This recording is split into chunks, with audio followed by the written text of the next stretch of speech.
Agora nós vamos falar sobre a casa 1 e o ascendente, ou o ascendente e a casa 1. Lembrando que o ascendente é este grau aqui, ó, exato, onde o signo estava ascendendo ali no horizonte. Então, lá no horizonte do nosso planeta, estava ascendendo Peixes e no momento em que a pessoa nasceu aqui, estava a 24 graus e 48 minutos do signo de Peixes. E esses 24 graus e 48 minutos é exatamente o ponto ascendente dessa pessoa. E aqui nós vemos que ela tem, dentro dessa primeira casa, ela tem 3 planetas aqui dentro. Vamos estudar então agora a primeira casa, que nada mais é que o ascendente. E se vocês lembrarem, o verbo da primeira casa significa eu sou. A primeira casa e o ascendente representa o momento do nascimento. Antes disso, quando a gente está ali dentro da barriga da nossa mãe, é como se a gente estivesse aqui ó, na 12ª casa, que representa a casa de Peixes. Que ali a gente não tem muito uma identidade, a gente não tem uma referência. A gente acaba perdendo a nossa identidade ali dentro, né? A gente está imerso nas águas, né? Que Peixes é água, é um lugar mais protegido. Então, a gente está dentro desse universo antes de nascer. No momento que rompe e nós nascemos, é exatamente essa cúspide aqui, ó. Pá! Rompeu. Nascemos e respiramos pela primeira vez. Dizem que o bebê, quando nasce, ele sente muita dor. É muito dolorido o nascimento, às vezes até mais do que a própria morte. Então, dizem que o nascimento é dolorido e a morte é um alívio. Olha que coisa, né? E a gente teme tanto a morte, quando o nascimento é muito pior. Então, é nesse momento que, né, como alguns acreditam, é um momento de muita dor, de um grande esforço daquele bebê, quando ele respira pela primeira vez, aquele pulmão se enche pela primeira vez, é ali que ele ganha uma identidade. É ali que ele se separa de um universo sem identidade e começa a pertencer a si próprio. É onde ele começa a ser. Os planetas que estão aqui nessa primeira casa são de extrema importância. A gente tem que prestar atenção primeiro. Vamos observar este exemplo que nós temos aqui. Essa pessoa tem um ascendente em Peixes. Então, o que a gente tem que pensar primeiro? Qual é o regente de Peixes? Olhando lá na nossa tabelinha, a gente vê que são 2. Então, aqui a gente vê Netuno aqui na casa 12. Então, nós vamos pegar essas informações aqui, dessas características que estão aqui para esse Netuno e vamos jogar para o ascendente. Aí depois a gente vem, pega aqui ó, o outro regente do signo de Peixes e vamos dar uma olhada na casa em que está, qual o signo que está. E aí a gente vai pegar essas informações e jogar para o ascendente. Tudo isso está acrescentando as informações do signo ascendente. E aí a gente vai olhar depois como é que está a comunicação, o diálogo desses planetas. Eles estão bons? Eles estão em desafio? Quais são as energias que chegam para esses planetas? E aí a gente pega mais essa informação e joga para o ascendente. E aí a gente começa a fazer a leitura e a análise do signo ascendente. Quando a gente vê uma primeira casa com outros planetas, como nesse exemplo que nós temos aqui, por exemplo, a gente vê Lua, a gente vê Urano e a gente vê Vênus aqui, o que a gente faz? A gente tem que procurar saber aonde que estão esses signos. Então, aonde está o signo de Câncer? Ah, está aqui. Então, aí a gente já traz um pouco dessa informação para a primeira casa também. A gente procura Urano. Qual é o signo que pertence a esse planeta? Aquário. Aí a gente pega esse Aquário aqui, ó, que está na casa 12. Aqui está com a cúspide na casa 12, ó. E joga essa informação para cá. Aí a gente vê Vênus. Vênus rege 2 signos. Então nós temos que buscar Touro e nós temos que buscar Libra. Pegamos essas informações e jogamos para cá. É muita coisa? É. Por isso que o ser humano não é nada simples. Ele é um pouco complexo. é porque ele é uma mistura de informações. Então, o ascendente dessa pessoa é tudo isso. São todas essas informações. A gente olha também o signo que está aqui e o que representa esse signo para cada um desses planetas, ou seja, é muita informação. Isso aí é para uma astrologia mais avançada. E conforme vocês forem estudando, vocês vão entendendo melhor e vão trazendo cada vez mais informação e mais conhecimento sobre a personalidade de vocês. Os planetas que estão aqui na primeira casa também ajudam a mostrar a facilidade ou a dificuldade do nascimento da pessoa, daquele bebê, dependendo dos planetas e dos signos que ali estão. Então, por exemplo, como aqui não tem, mas eu vou dar esse exemplo, por exemplo, se Saturno estivesse aqui na primeira casa, isso mostra que esse bebê pode ter demorado muito para nascer, pode ter passado do tempo dele nascer. É aquele parto difícil que às vezes demora, né, a acontecer. Se tivesse, por exemplo, Plutão na primeira casa, isso poderia mostrar um parto já com sofrimento, um parto onde o bebê já passou a sofrer ou que teve vários problemas ou uma quase morte. E se tivesse um Marte aqui na primeira casa, isso poderia mostrar que esse bebê teve um nascimento prematuro, que ele nasceu antes da hora. Tá? Então, são só alguns exemplos que eu dei para vocês. Os planetas que estão na primeira casa mostram a facilidade ou a dificuldade do nascimento. E aí?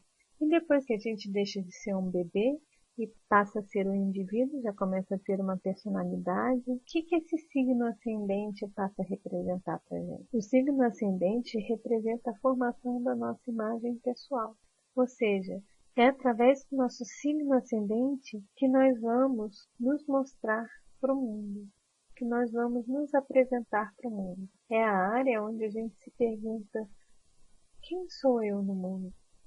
É no ascendente, é nessa casa 1, é em tudo isso que é. Quem sou eu para o mundo?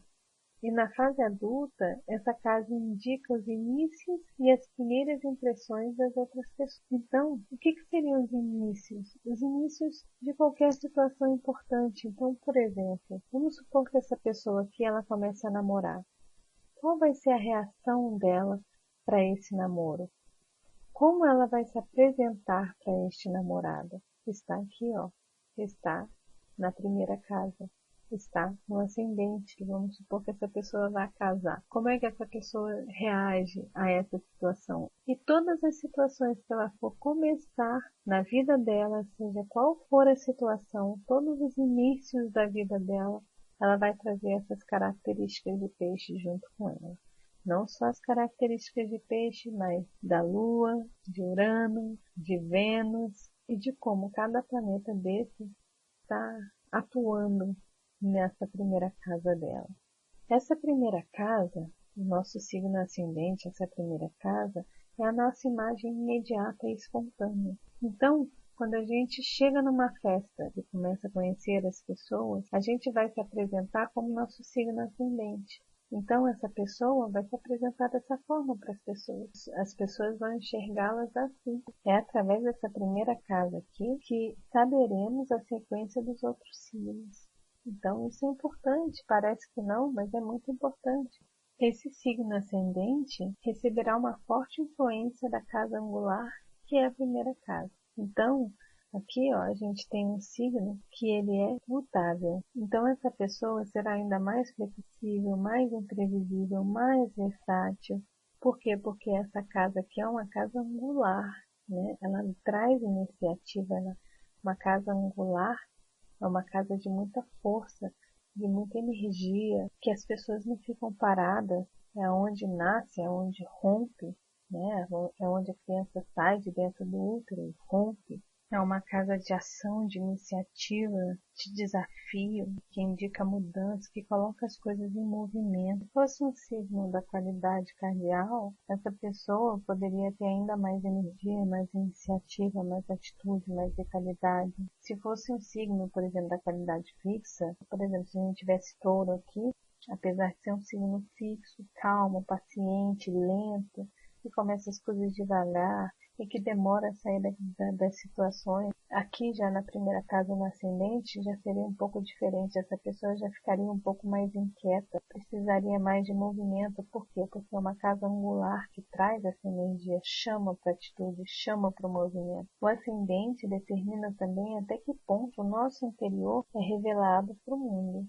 Então, se a gente tem um signo ascendente extrovertido, vamos supor que essa pessoa comece a se relacionar com o namorado, e o namorado conhece aquela pessoa super alegre, super extrovertida. Quando começa a entrar na intimidade dessa pessoa, ela começa a ser o signo solar, ela começa a se apresentar como ela realmente é. E aí, esse namorado vai falar assim, ué, mas cadê aquela pessoa super otimista, super aberta, super despreocupada com o mundo? Por que agora você está assim, toda desconfiada, toda possessiva? Né? Então, assim, a pessoa acaba mostrando aquilo que ela é como essência, porque o sol é a nossa essência. O sol é aquilo que nós realmente somos, e não como é a nossa imagem para o mundo, como nós colocamos a nossa imagem para o mundo, é como nós somos de verdade. É a nossa essência. Só que o sol e o ascendente caminham juntos. Um não existe sem o outro. Muitas vezes as pessoas confundem demais o que significa o signo solar e o que significa o ascendente. Tem algumas pessoas que acham que o ascendente é até mais importante que o sol. E não existe isso, não existe mais ou menos importante, são todos importantes. Mas aqui a gente tem que entender que o ascendente ele é o carro-chefe que leva ao sol.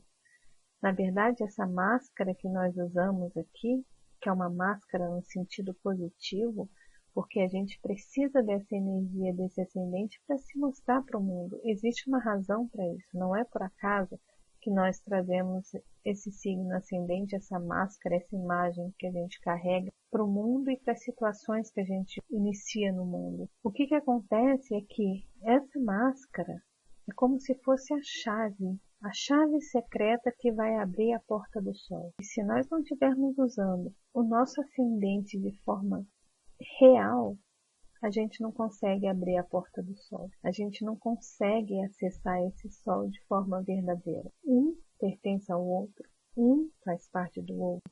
Esse ascendente também indica se a adaptação ao ambiente externo é fácil ou não. Estamos sempre buscando as características do signo ascendente. É por isso que o signo ascendente colore a nossa personalidade.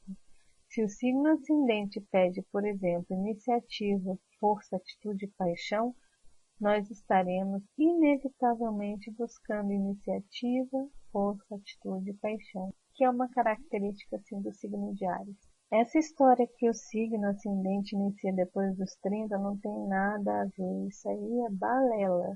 Na verdade, a grande mudança que ocorre na nossa personalidade depois dos 30 tem a ver com Saturno. Saturno é o nosso amadurecimento após o retorno dele, ali pelos 28 até os 30 anos. É ele quem faz uma grande mudança na nossa personalidade. É ele quem nos amadurece. Então, muitas vezes, depois dos 30, é quando começamos a usar o nosso signo ascendente com sabedoria. É quando começamos a entender, mesmo que inconsciente, que é através do nosso signo ascendente que vamos chegar ao Sol. Nós amadurecemos depois dos 30. O retorno de Saturno é muito poderoso mesmo. Ele leva 29 anos para retornar. E depois que ele retorna, a gente amadurece, a gente muda, a nossa visão de vida se torna diferente daquela que nós tínhamos antes. As nossas ações e reações ao mundo se tornam mais sérias, se tornam mais sábias. E aí as pessoas mudam e acham que depois do 30 a pessoa vira o signo ascendente. Nada a ver. O signo ascendente continua com a mesma importância, assim como o Sol continua com a mesma importância. Um não passa a fazer mais importância que o outro. Em todos os momentos, todos os planetas são importantes. Então esse foi o nosso encontro falando da primeira casa, e no próximo encontro nós vamos falar então do planeta Marte. E aí nós encerramos esse primeiro pacotinho e junto com vocês eu vou fazer uma análise do mapa do Chico Buarque de Holanda e nós vamos olhar o signo ascendente dele, o signo de Áries, aonde está no mapa dele, e vamos olhar também o planeta Marte. Vamos fazer uma leitura desse mapa, tá? mas isso logo depois do planeta Marte. Então, até o próximo encontro. Tchau, tchau.